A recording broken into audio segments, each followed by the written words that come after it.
What is going on, alpha males? Welcome to the Alpha Male Podcast, the podcast where we talk about what it means to be a man made in the image of God, strong, dominant, and in control. We don't apologize for that. We don't let society dictate what we're supposed to be. We listen to God, the Almighty, our Creator. He made us to be strong and dominant, and we don't apologize for that. Talking about God and the Word, because in the beginning was the Word, and the Word was with God, and the Word was God. Part of that word, Deuteronomy 28.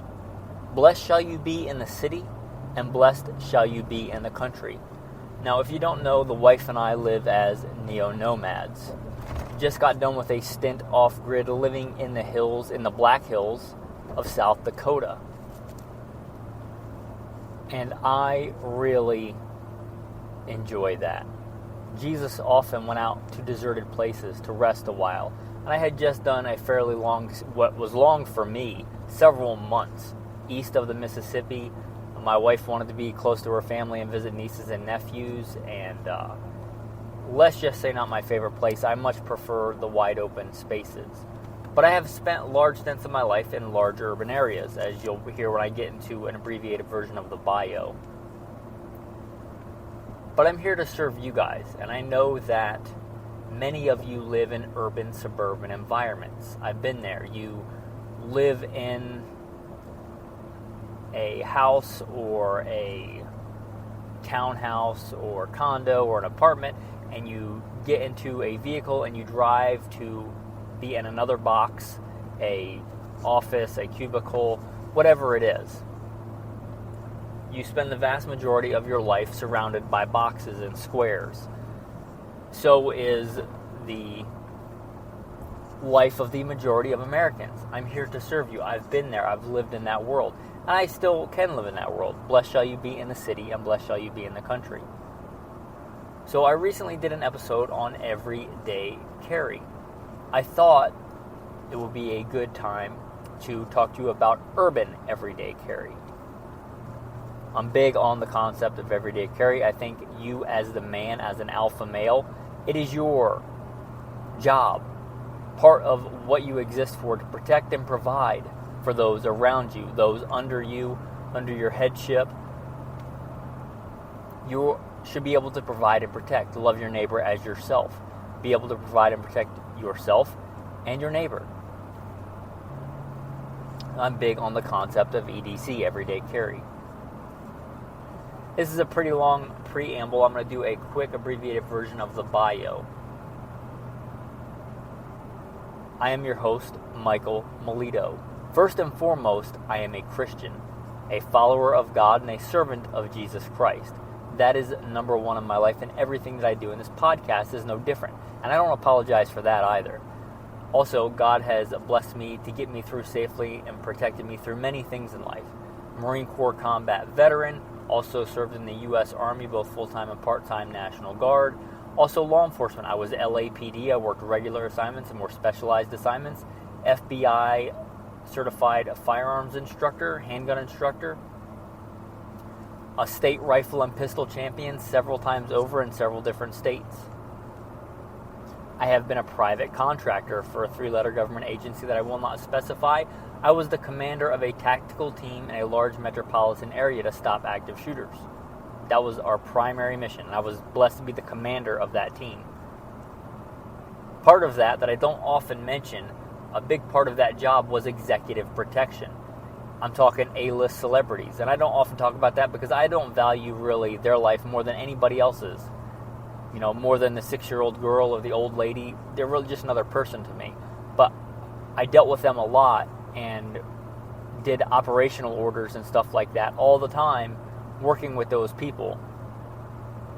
I'm talking the biggest of the big. I'm talking working with the Secret Service. I'm talking like the biggest of the big names in entertainment. And I did that as part of my job because they drew vast crowds of people, and that attracts active shooters. And that was our job, to stop active shooters.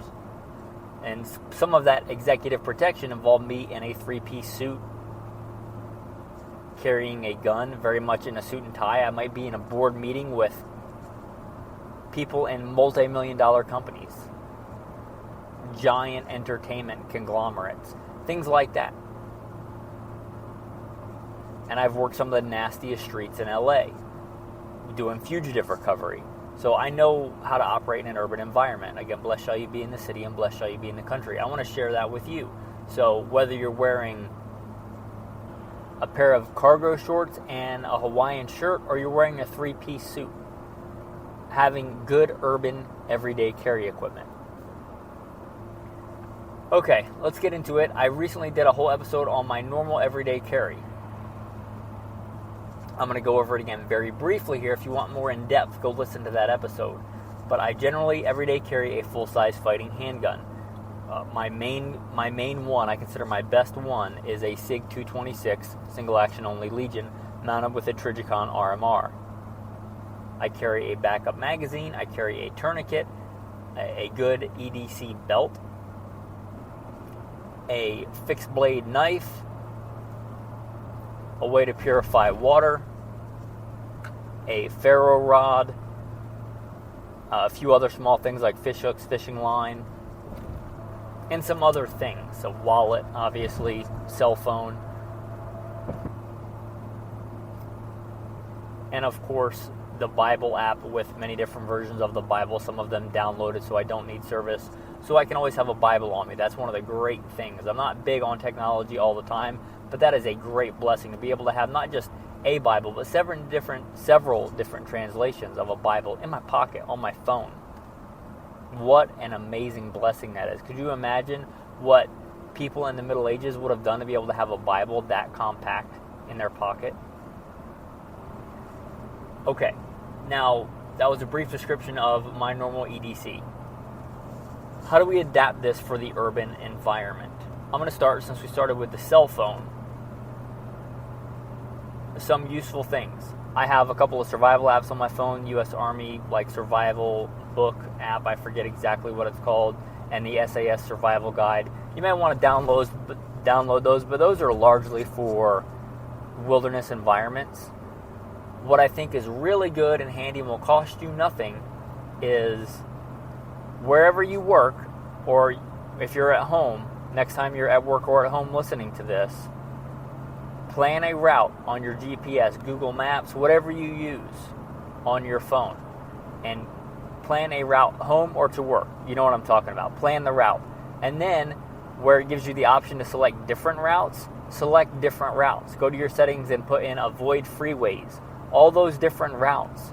You can have those and take screenshots of them and store them on your phone. That way, if something happens, especially in a big catastrophe, oftentimes cell service goes down because so many people are trying to use the network. Even if you know how to get home the normal way, what if that normal way is blocked? What if roads are shut down for rioting, civil unrest? What if you just can't go that way? There's some kind of accident, train derailment is a recent thing. Like, have primary, alternate, contingency, emergency routes home, and have screenshots and store them somewhere on your phone. Maybe store them in your favorites so you can actually find them if you have thousands of pictures on your phone. So having those screenshots of different routes, you can even click on the bottom on Google Maps, and it will give you turn-by-turn instructions. You can take screenshots of that as well. So if you live more than a mile or two from your house and there's any kinds of twists and turns from where you work, then you might want to do that. You might want to have those screenshotted and on your phone. Another really cool thing to go in conjunction with that, I don't know if it comes on the phone, you have to download it. I have my phone a long time. But the Compass app, the compass on your phone, the one that I have, you do not need service for that compass to work, and it works really well. It's a pretty precise compass. I think you'd have to spend a pretty big chunk to get a comparable compass. And you're probably, if you're urban everyday carrying, unless it's like a button compass, you're probably not carrying a big compass around like a Lensatic compass in your pocket. That's probably not part of your E.D.C. So having that compass app and knowing where it's at on your phone, if you do need it, especially if you're in a big urban environment and you happen to be somewhere where you haven't been before, inside a giant building, mall, complex, it can be pretty easy to get disoriented. A parking garage, something like that, getting your bearings can be pretty important. So having that compass app, pretty important. Also, storing a little bit of cash in your cell phone case. Cash can come in pretty handy. How many times have you forgotten your wallet, but you remembered your cell phone? At least if you need a couple of gallons of gas, or you need to buy a meal, or whatever the case might be. At least for the time being, you can still use cash, American currency. It might be good to have a little bit of that American currency stacked, just a couple of, like $20 or whatever you decide to put back there. Just enough, again, a couple of gallons of gas, a meal, have that in the back of your cell phone case. Next, I want to mention shoes. Shoes are important. I think a lot of times we gravitate towards weapons and arms, and I think that's important, and I'm going to get there. But in order for your hands to do the fighting, your feet have to get you there. And even if you have to wear dress shoes, again, I've been there. I've been in corporate management where I had to wear a 3-piece suit and a tie. And just a brief aside, how is it that so many men on a daily basis voluntarily tie a noose around their neck and wear it? Because it's some kind of social acceptance.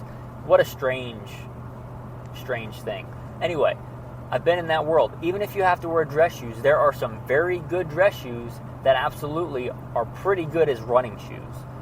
You should have, I'm not talking about like the Bates I was issued early on in the Marine Corps that you have to polish and stuff like that. Have like dress shoes that look dressy and look nice, whether brown or black or loafers, but some are better than others. Some are simply there for show and they look like dress shoes and they're horribly uncomfortable, and normally you're sitting in a cubicle, so it doesn't matter. But get good dress shoes. Like Skechers makes dress shoes that they look like dress shoes, but they run like tennis shoes. Get a good pair of shoes if you have to wear those kind of shoes. And if you don't just think about fashion, right? Don't just wear Chucks because they're what you like in fashion. Get a pair of shoes that is actually functional, like a good pair of shoes. All right, the next piece of kit I'm going to get to, you'll know that I'm a big fan of you as a man carrying a knife. If you listen for any length of time, you also know I'm a big fan of carrying a fixed blade knife. I think it has a lot of advantages in melee situations. However, I know many people won't, but I would encourage you to look at fixed blade knife. But most people carry folders. My number one recommendation usually is a Buck 110 Slim, and it's a phenomenal knife. It's a formidable fighting weapon. You can also butcher an elk with it. I used one often when I was a professional big game hunter and guide. Didn't mention that in the abbreviated bio because I didn't think it would be relevant, but it's a good knife for that. It's a good knife for butchering animals, a good knife for hunting, skinning, cleaning, fishing, wild game, but you're probably not dealing with that in an urban environment. It's still a good knife. If you already have one, it's a great E.D.C option. There are some other really good options for urban everyday carry folding knives. A knife that I would carry if I wanted to be really, really clandestine. Like I was doing an op, a lot of times I would do an op, and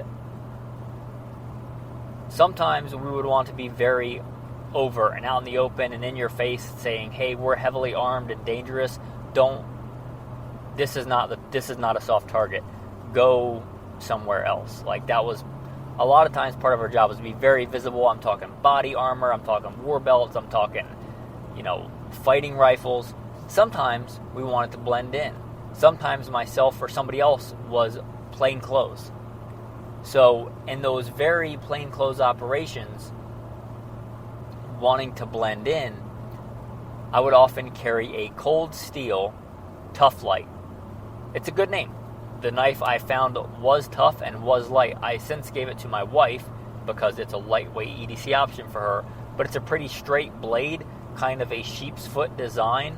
You don't have to know what that is, but it's a decent, small, but still effective knife. So if you're looking for an ultralight, you're not normally carrying a E.D.C folding knife and you want a good place to start, that is a good place to start. I would modify it slightly.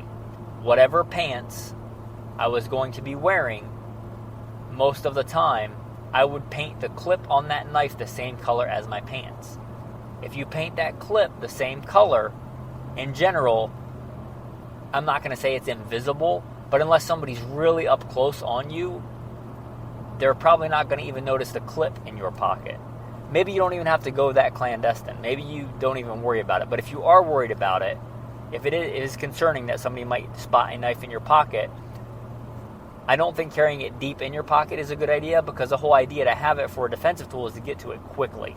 So, again, painting the handle of that knife, and the Tough Lights, are cheap enough that you could have two. I mean, if you normally wear black or khaki pants, right, you could have one handle painted black and one handle, the clip I'm talking about, not the handle, sorry.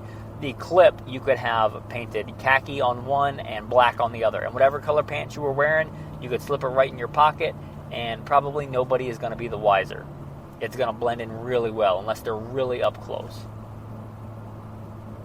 Whatever kind of folding knife it is, I stress having a locking knife. Locking is important.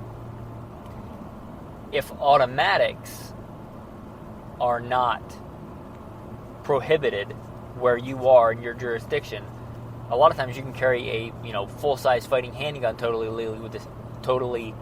legally and legit with a CCW, but still automatic knives are prohibited and a felony sometimes.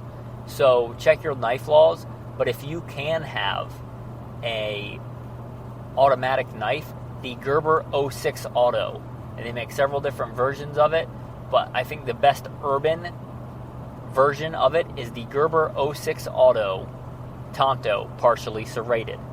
Not the best all-around knife. I'm not saying it's the best all-around E.D.C knife, but for urban carry and a melee weapon, it is absolutely a formidable weapon. It was my go-to E.D.C knife for years, and I really worked that thing. I abused it. It's a good knife. Gerber 06 Auto Tonto, partially serrated. Again, you can paint it to match your environment, meaning the pants that it's in.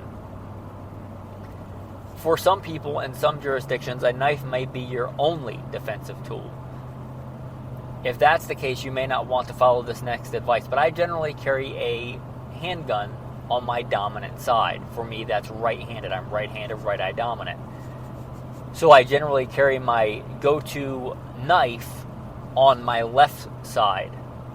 That way I have a defensive option on both sides. If that arm is broken or shot or being pinned behind my back while my face is getting pounded into the pavement, I have a defensive option on the other side that I can access. Or if I'm in a wrestling match trying to keep my gun in the holster so somebody can't pull it out, then I can grab that knife and use it as a get off me and implementation to get somebody off of me and to keep retention of that firearm. So I like that knife on the opposite side. But have a good, assuming you're going to carry a folding knife, have a good folding knife. It doesn't have to be a big blade. I'm actually more concerned about the handle than the blade, because you need a good solid grip on that knife.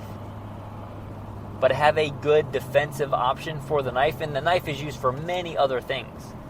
You can use it for a myriad of other things. But I like it to be a defensive option if I ever needed it. The next thing that I don't generally carry in my normal day-to-day, because I'm not generally anymore in an urban environment, you might want to consider for urban everyday carry. Lock picks. Now check your jurisdictions, check your municipalities. I have heard, I've never seen it, but I have heard that in some places it's illegal to carry lock picks. But I think if you listen to the Manly Skills episode, which was a long ago, lock picking absolutely is a good skill and not for any nefarious purpose. How many times have you locked yourself out of a shed or a gym locker or any number of things? You go out the front door and shut your door and you realize, oh, your keys are in the house, right? Any number of situations, lock picks can come in handy. Picking locks is not that hard. It was one of the things I would teach as the commander of a tactical team, especially when we're on like a stakeout, like a long hour stakeout and people were bored out of their mind. Say, hey, let's learn some skills. Maybe knot tying is a great skill to learn. Maybe Lockpicking, absolutely a legitimate skill. Can you kick in most doors? Yes, but sometimes, again, you want to be overt. Sometimes kicking that door is the right decision. Sometimes opening that door quietly is a better move. Having lockpicks and knowing how to use them, and again, not for any nefarious purpose. You shall not steal. That's the word of God. Also, if a man is caught breaking in and is struck so that he dies, there shall be no guilt for his bloodshed. But what if you're trying to escape and evade? What if you're trying to get out of an area? What if, there's a certain area blocked off and there's a mob or rioting happening, and they're coming towards you, and you find yourself up against something, and you need to open that door, open that gate? Having those lockpicks. If you're, familiar with lockpicks, most locks are not that hard to open. They're really not. And I think you might find they come in pretty handy for day-to-day stuff. And there's lockpick sets that comes with all manner of lockpicks, like over a dozen. I've found in my lockpicking experience that generally I'll use 3, and 3 only, like for 80 to 90% of locks. So those would be the only 3 that I would carry. I would carry a tensioner, which is like a small piece of metal with a 90-degree bend in it that you use to actually turn the lock, and something you use to push the tumblers. Usually just a single triangle pick, and then sometimes a double-sided triangle pick, because some locks are double-sided, just like some keys, when you look at them, they have teeth on both sides.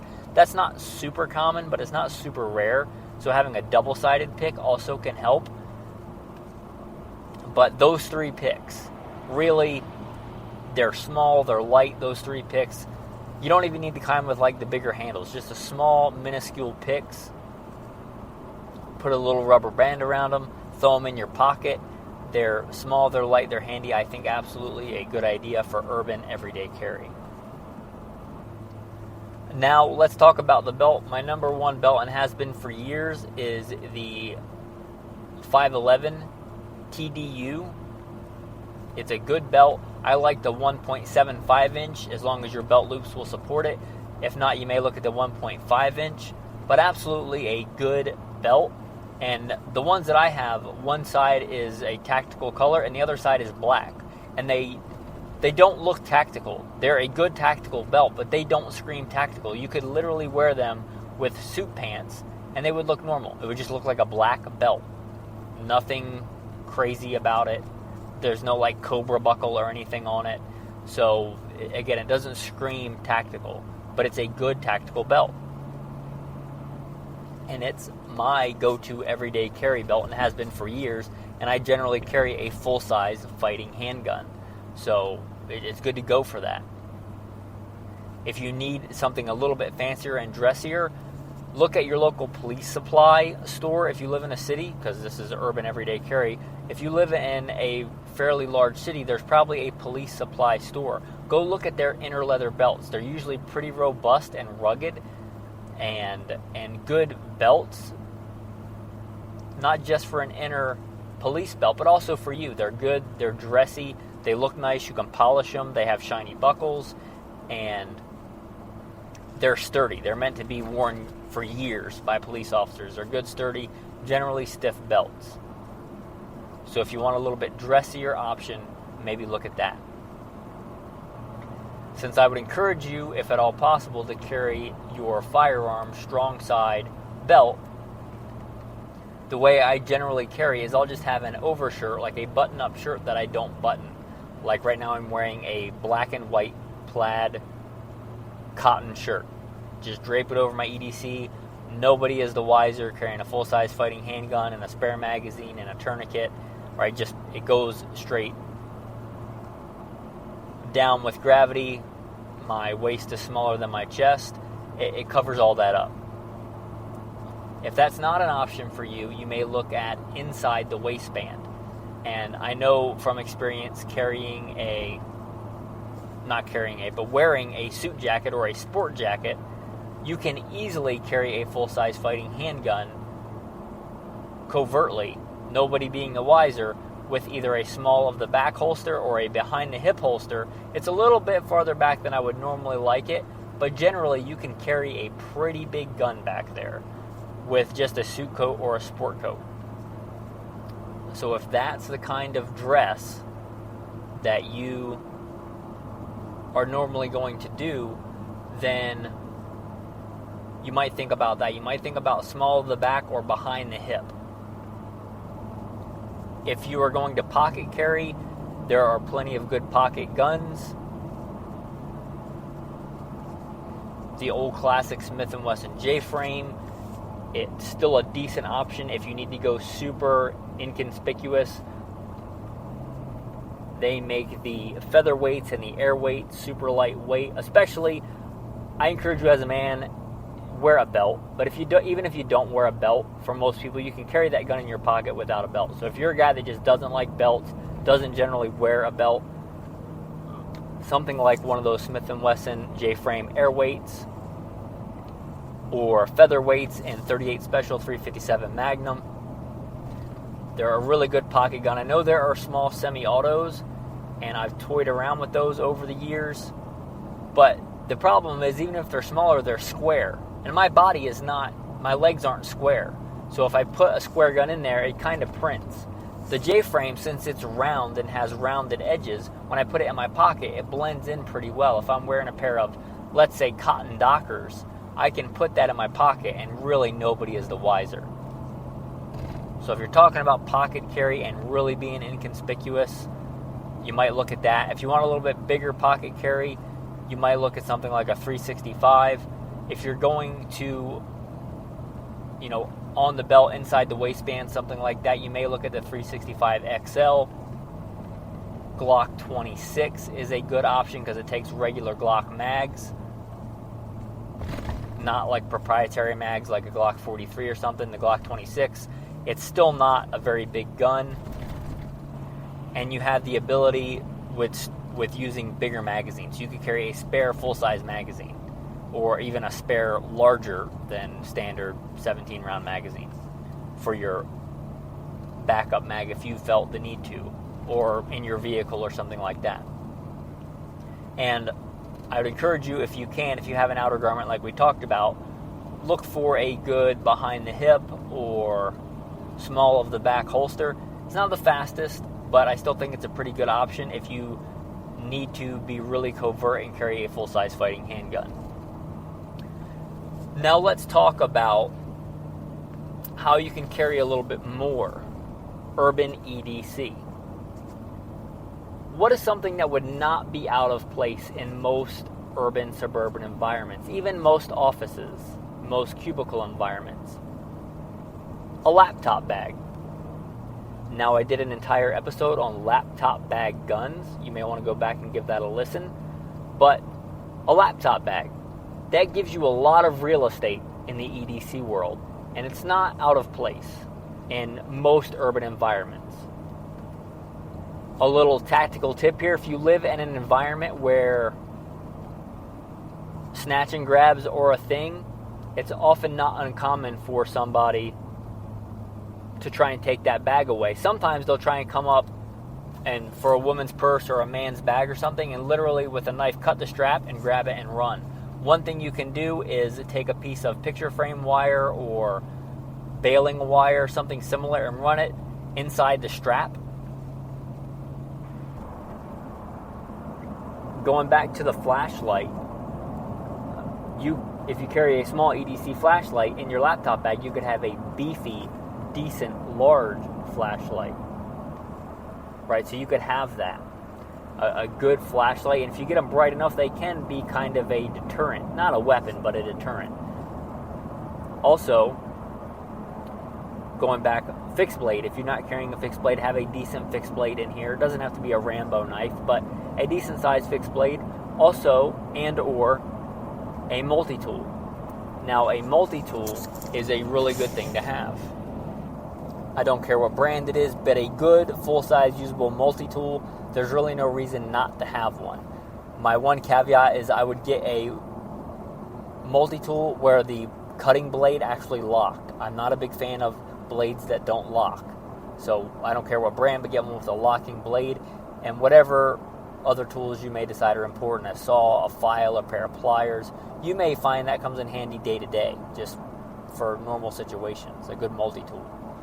But you could have that in there. If you want some other options, you could carry a pretty decent size pepper spray in there. Sitting next to me in my vehicle right now, I don't E.D.C it anymore. I don't live in an urban environment, but a small collapsible baton. ASP makes some really small, lightweight aluminum collapsible batons, much smaller than the standard issue like police officer collapsible baton. You might have that in there. You might have flexi cuffs in there. Like workplace violence and active shooters, they're a thing nowadays. Having some of that stuff in your kit, you might want to consider it. Also, less tactical, you might want to throw in some snacks in there, right? A couple of Quest bars, a couple of those things you normally see at the checkout, like the sleeves of peanuts that are like 2 for $1 or whatever they are now with inflation. Having a snack like that that's healthy. If you're going to have a bag like this, a lot of them have the little zippers with the holes in them so you can lock the bag. I would encourage you to have a small lock, unless you have like a locker where you work or something like that. Having just a small lock that you can put on this, that way unauthorized personnel can't get into it. And don't worry about it if you lock yourself out of it, because if you're carrying the lock picks we talked about earlier, you can just get right back into it again. Also, in this bag, if you're carrying a laptop bag, you may want some backup documentation. Just like literally, you remember old paper copies and copy machines? Having paper copies of driver's license, your wife's driver's license, things like that. Phone numbers written down in case you smash, lose your phone, whatever the case might be. Do you even know the phone numbers of important people in your life? Having written copies of that stuff, a written photocopy of your ID in case something bad happens and you don't have your wallet or you forgot your wallet that day. Common things like that. If you want to handwrite or have a couple of checks in there, if people still use checks, you might want something like that in there, a way to pay. Also, kind of a tactical tip, you can write down your bank account and routing number and just use a simple code. Like you can add 7 to every number, right? And you'll know what your actual number is. And the CIA can probably crack that, but let's be honest, the CIA probably just get your bank account number anyway. The average person that sees that is not going to be able to do anything with it. They don't know to multiply by or to subtract 7 from every number on your bank account and routing number. I'm just using an example. That's a quick, easy code that you can use to encrypt, very simple encryption on data like that. But you might want some valuable paper, copies of IDs, things like that. Going back to where we started, you might want a paper map, like a Thomas guide or something like that in there if you plan on things get real bad while you're away from home and you have to get home.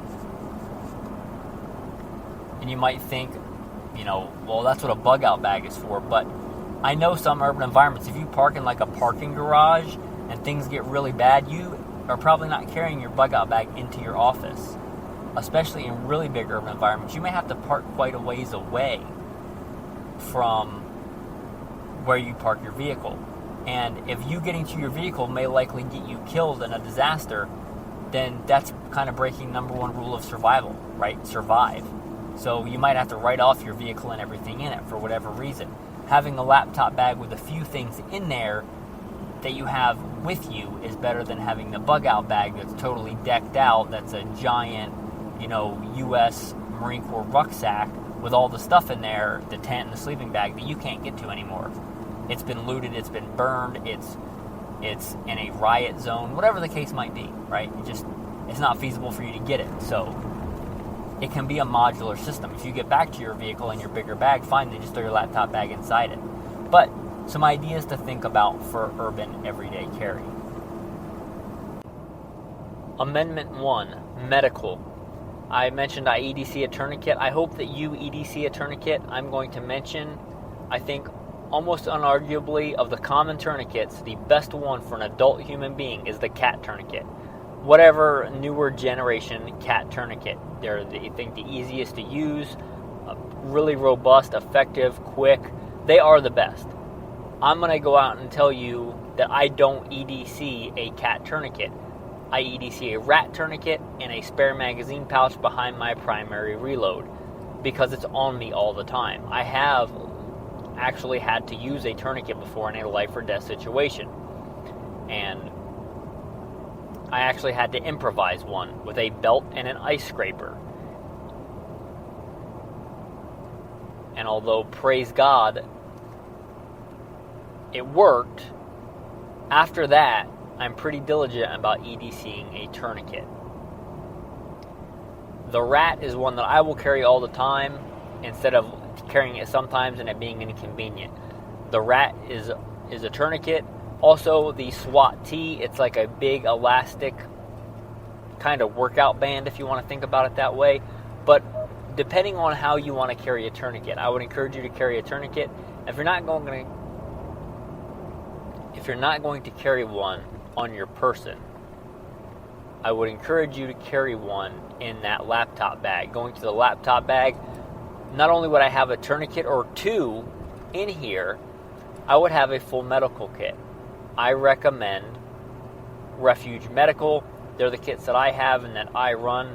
I also agree fairly well theologically with the founder and CEO of that. But Refuge Medical or North American Rescue, but a good quality first aid kit. Whichever one you think is going to fit really well in that kit. The PA kit, it's called the PA kit, medical kit, that might fit really good and sleek into one of these laptop bags. And again, I would throw in a couple of tourniquets. Like, don't just go full out tactical Rambo. I would rather have, the full-size fighting handgun with 2 spare magazines and 2 tourniquets than the full-size fighting handgun and 5 magazines and no tourniquets. Being that a tourniquet is about the same size as a magazine. So, have some tourniquets, right? I would also have other stuff, a chest seal, compression bandage, but if you have any kind of small bag, a medical kit, I think absolutely should go in there. Also, in the laptop bag, you're in an urban environment, shelter is probably going to exist. But if power goes out, you might get cold even inside a shelter. If you're talking like Chicago or Detroit, and you have to hunker in place, and the grid is down, it's probably going to get cold. So one of those Mylar survival blankets, they're lightweight, they don't take up a lot of room, they weigh very little. They do work. I've used them not in urban environments, but I've used them out in the wilderness. They do actually work. They're not just a gimmick. And they're cheap and they're lightweight. And also, talking about medical, if you lose quite a bit of blood, which I've been there, you get really cold. So having that blanket also doubles as a medical thing. But those survival blankets, those Mylar blankets, why not have 1 or 2 of them in that laptop bag? One more thing I'm going to mention you might want to have in there. Fire you can probably make in most urban environments. You can probably figure out a way to make fire with batteries and wires and things like that if you need it. Even just making a spark off batteries and a jumper cable of a vehicle. You probably get a fire started in an urban environment. I wouldn't worry too much about that. But dirty water, again, if the grid goes down, if you have to salvage water, dirty water can kill quite a few people after a disaster.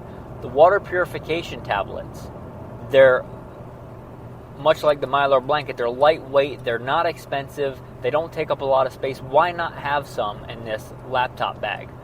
Again, they're very small. You probably would never even notice they were there. There's a lot of them that come in a little tiny container. So why wouldn't you have some of the water purification tablets? Again, dirty water can be a really nasty thing after a disaster. You can't just assume that the water coming out anymore is clean. I don't know if you could assume that on city water in good times, but clean water, and it doesn't take up a lot of space, so why not have some of those in there? The water purification tablets. If you're talking an urban environment, you're probably going to be able to find a container, whether it's a coffee cup or a water bottle out of a trash can, whatever the case might be, you can probably find a container, so I wouldn't worry about a container. Like, that's pretty important in a wilderness situation because making a good container can be quite difficult. But in an urban environment, that's kind of a given. You're probably going to find a container. How many bottles, plastic bottles, are just laying around in an urban environment? But I would have the water purification tablets. So those are some things I would absolutely consider having in that bag. Anyway, I hope you've liked this episode of Alpha Male Podcast. This is kind of a throwback as I'm doing it mobily. I've been driving across the country, literally. My wife and I live as neo-nomads. Praise God Almighty. Just got into Idaho. Just literally passed the state line as I was recording this episode. Don't worry, hands-free microphone. But it's been a trip, let me tell you. I've spent the last little bit living off-grid in the Black Hills. Going to spend a little bit of time in northern Idaho. And then the wife and I plan on, God willing, heading to Alaska for a while. If you guys care about the doings of the podcast. Anyway, if you want to support the podcast, talk about supporting locally owned, USA, American, veteran, this is God's podcast, number one. When you look at the information for this podcast, when it asks for owner, if you see that information, I put in God. Everything I have belongs to God. But if you want to support a veteran business, veteran-run, small business here in America, here it is. For, $5 a month, you can become a patron and support this local, American-made small business run by a combat veteran. If you want to support something like that, you absolutely can. I consider this, first and foremost, a ministry to make godly men strong and strong men godly. And I don't apologize for that. And if you're not a Christian yet, that's okay. I hope that you will be. But this is primarily a ministry. If you want to support that, you want to support the podcast, the ministry, goodshepherdtraining.com, goodshepherdtraining.com. There also should be a Patreon link in the show notes. I try to do quite a bit of Patreon-only content to give the patrons some extra value, but I primarily hope that you'll do it to support this ministry, goodshepherdtraining.com. Okay, with that, tactical tip of the day. Let me think of something urban. It's been a while since I've mentioned this one. I'm going to mention a brand new tactical tip and then one that comes in handy that my wife and I had for our standard SOP. When we lived in a big metropolitan area, we had a rendezvous point, a designated rendezvous point between her job and my job where we would meet. I encourage you to have that.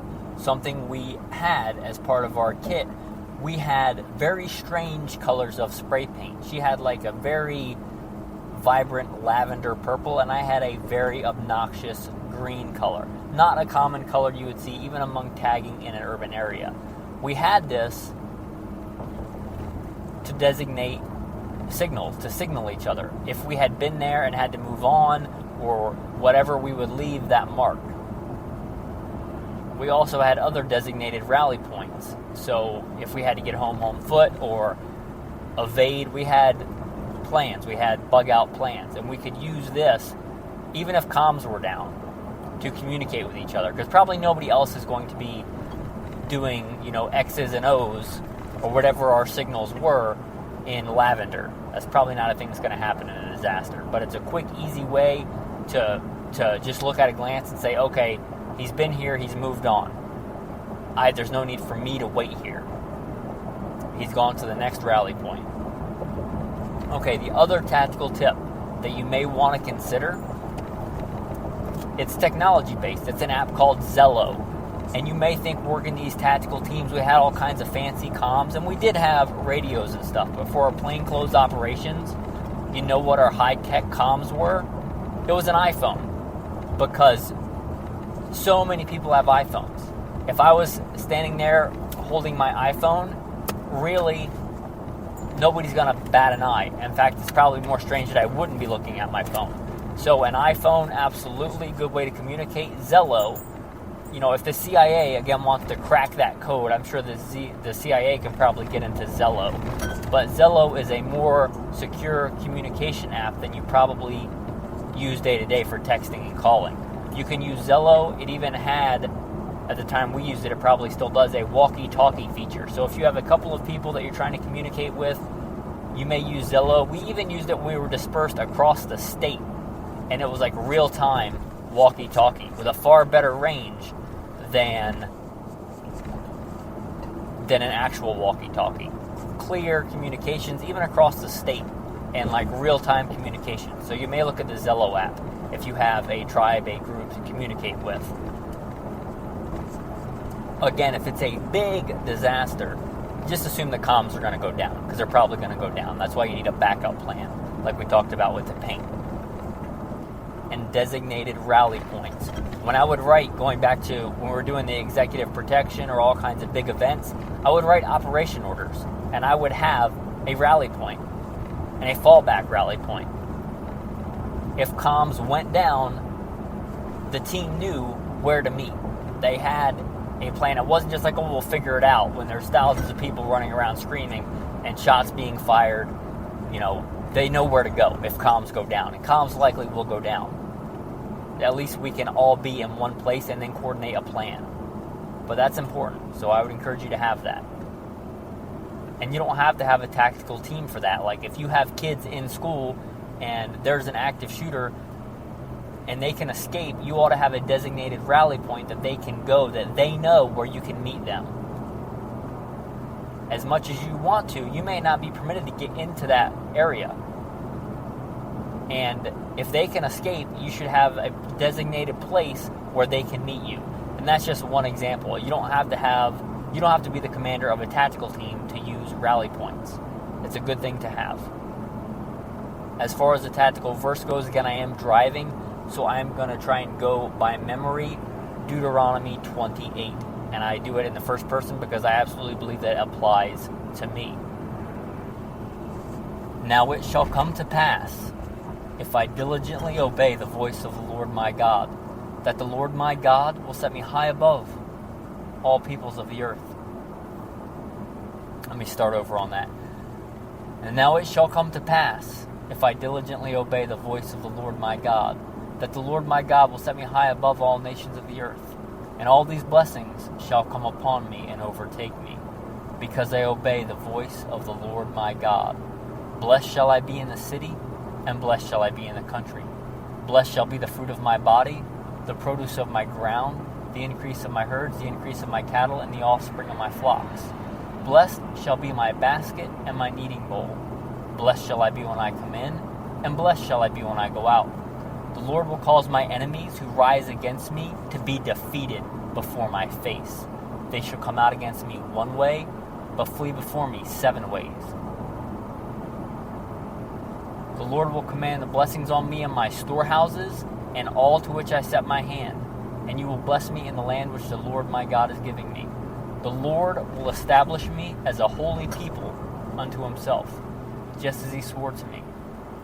If I keep the commandments of the Lord my God and walk in his ways, then all the people of the earth shall be afraid of me. And the Lord will grant me plenty of goods, and the fruit of my body, and the increase of my livestock, and the produce of my ground, and the land which the Lord swore to my fathers to give me. The Lord will open to me his good treasure, the heavens, to give rain to my land in season, and bless all the work of my hand. I shall lend to many nations, but I shall not borrow. And the Lord will make me the head and not the tail. I shall be above only, and not be beneath, if I heed the commandments of the Lord my God, which Moses commanded me today, and are careful to observe them. So I shall not turn aside from any of the words which Moses commanded me this day, to the right or to the left, to go after other gods and serve them. I believe that, men, and I hope that you do too. With that, thanks for listening, and have a blessed day.